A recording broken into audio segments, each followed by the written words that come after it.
Imagine two completely different lives, on opposite sides of a brutal war, somehow bound together by invisible threads. Welcome to This Explainer. Today, we're diving into Anthony Doerr's Pulitzer Prize winning masterpiece, All the Light We Cannot See. Now, this isn't just your standard historical fiction about World War II. It's this incredibly profound exploration of childhood, of fear, courage, and really the unseen connections that tie humanity together, even when things are at their absolute darkest. We're going to break down the brilliance of its parallel characters, the incredibly vivid historical setting, and the powerful metaphors that make this story so impossible to put down. You know what's wild? The initial spark for this sprawling epic actually came from something totally mundane, a dropped cell phone call in a modern train tunnel. Think about it. Today, we get, well, unreasonably annoyed when a call drops for even a few seconds, right? But Doerr wanted to rewind the clock. He wanted to take us back to a time when hearing the voice of a total stranger in your ear wasn't just a daily annoyance, it was literal magic. He became obsessed with the birth of radio and how that exact same invisible miracle was weaponized by the Nazi Party as a tool for mass propaganda. And really, that brings us to the profound, beating heart of Doerr's work. How do we protect goodness in a world darkened by violence? The narrative sets up this deeply emotional journey that asks us to consider how ordinary people, and specifically kids, manage to safeguard their morality, their knowledge, and their hope when literally everything around them is being blown apart.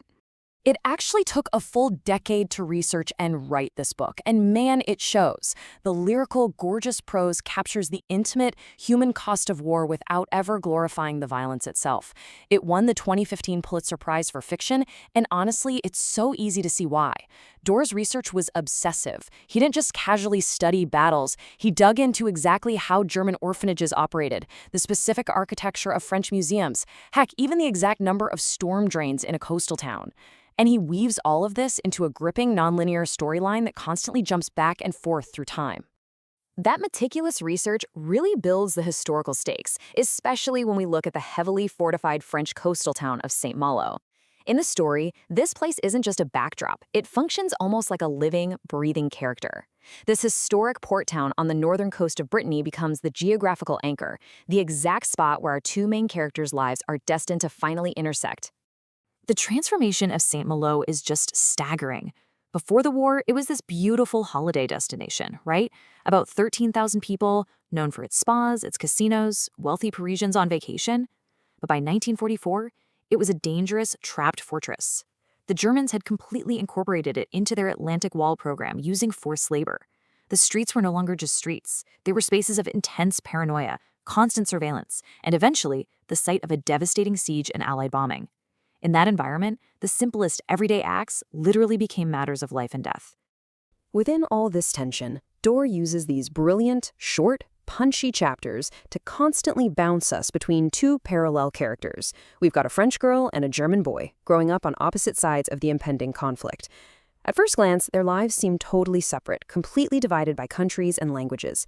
But the narrative is carefully, inexorably pulling them toward one another. The entire core of the story is built on this fascinating contrast. You have Marie-Laure who navigates physical blindness with immense moral clarity. She's intellectually curious, naturally brave, and eventually burdened with protecting a priceless, supposedly cursed diamond called the Sea of Flames. On the flip side, you have Werner. He's a physically sighted German orphan with an absolute genius for radiomechanics. Yet, despite his brilliant scientific mind, he suffers from this tragic moral blindness. He allows himself to be absorbed by a violent, terrible regime, simply because it offers him a way out of the coal mines. It's really interesting how the author handles the concept of disability here. Literary scholars talk about this thing called narrative prosthesis. It's a fancy term for when a writer uses a disability just as a prop or a metaphor, but Doerr totally subverts that. Marie-Laure is a fully realized, three-dimensional teenager. Her lack of sight absolutely does not mean a lack of understanding. Actually, it's Werner, the able-bodied character, who truly struggles to see the truth. The story brilliantly parallels her physical disability with the moral ignorance induced by Nazi propaganda. So that brings us to the literal and metaphorical center of this entire explainer, the radio. Because in this world, a radio is so much more than just a wooden box with some copper wires. It's the connective tissue of the whole narrative, binding together science, communication, extreme danger, and hope. The technology itself is shown as entirely neutral. Its invisible waves are both a beacon of imaginative freedom and a deadly tool for oppression. For Werner and his sister Jutta, hearing French science broadcasts as kids was pure magic. It was their hope. But as Werner grows up, that incredible gift he has for radios is co-opted. He's forced to track down illegal transmitters, turning a tool of knowledge into an instrument of death. Meanwhile, for the French resistance, that exact same technology is a vital lifeline.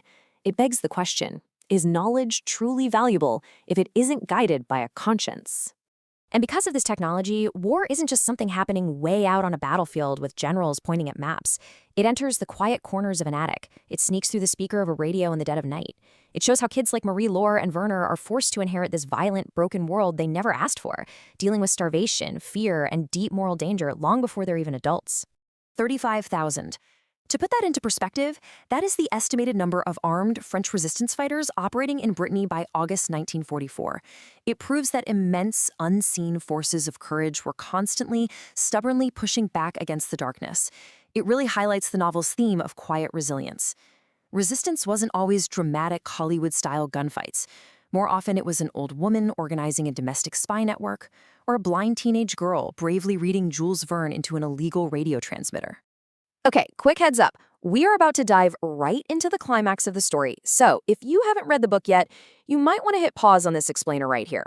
We're going to look at exactly how these two separate lives finally and quite tragically intersect during the siege of St. Malo. As the bombing of St. Malo begins, both our characters find themselves trapped in the rubble. And this question becomes the ultimate test for Werner. Up until now, he's spent his entire life choosing survival, ambition, and silence over doing what's right. But as the town literally burns above his head, he is finally forced to confront the massive gap between what he knows is right and what he has failed to resist. And this is the moment. It's Werner's long-awaited moral awakening. Down in the darkness, his radio picks up a broadcast. It's Marie-Laure.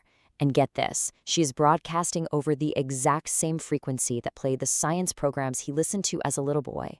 It completely awakens that innocence the war nearly destroyed in him.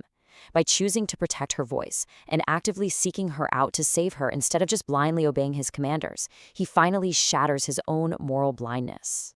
When their paths finally do cross, it is so brief. But this collision of fates answers all the tension that's been building since page 1.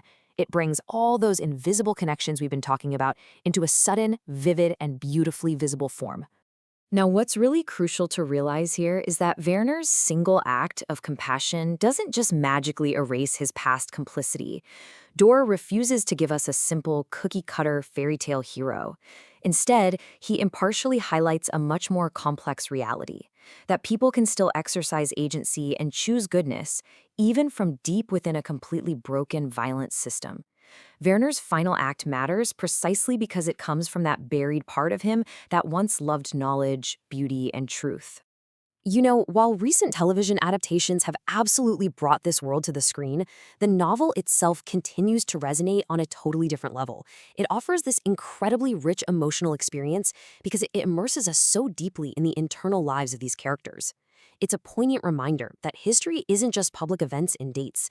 It's made up of private griefs, hidden courage, and these enduring, unseen human connections.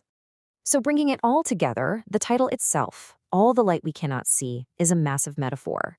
It stands for all those unseen forces that shape us, survive us, and ultimately redeem us. Yes, it represents the literal, physical radio waves traveling through the ether. But far more importantly, it represents love, memory, guilt, and those quiet everyday acts of resistance that never actually make it into the history books. It leaves us with a truly profound reminder. Even in the absolute darkest of times, our unseen choices can cast the longest light. Marie-Laure's voice, traveling blindly through the dark, ended up saving Werner's soul, just as his unseen actions saved her life. It really makes you wonder about the ripple effects of our own actions, right? What invisible signals are we sending out into the world right now? Thank you so much for exploring this brilliant story with me today.